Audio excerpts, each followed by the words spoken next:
Many people enjoy collecting model ships and airplanes, but for one Clyde resident, what started as a passion for learning about history turned into a full-blown museum. I collected ships. A lot of my friends would come out, and I noticed they admired the ships as much as I did.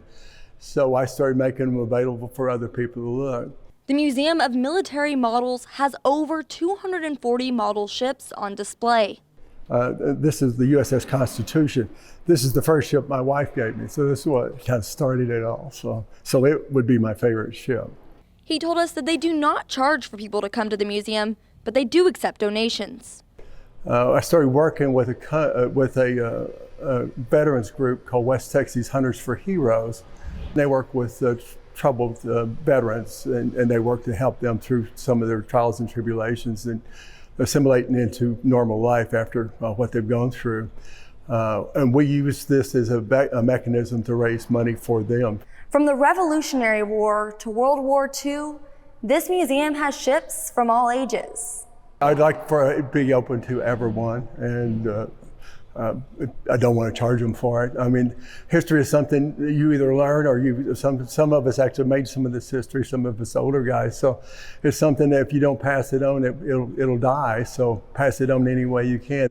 The museum has more than just model ships for people to see and learn about. Well, I've always loved airplanes. In fact, I was in the Air Force, and but I love ships and airplanes both.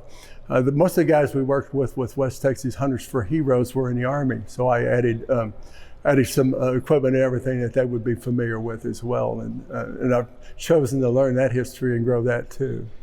Harkins says that he enjoys being able to share the history of all these models with the community. Oh, I love it. I absolutely love it. You see a lot of people come in that share the same love of the history. For some people, this museum is a fun activity to visit. But Harkins tells us, for others, it means much more. I had two guys that came in.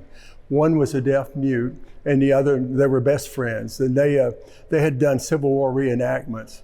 And as I was given the tour, he would sign to his friend everything was going on, everything I was saying.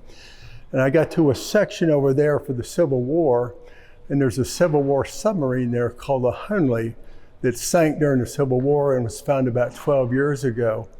And they found it, and they raised it. The crew, of course, was still inside, so they had a funeral for the crew. And these guys were there when it happened, and he actually signed for the television coverage and everything for the deaf for that. So it was very moving. With over 600 models in the collection, this museum has something for everyone.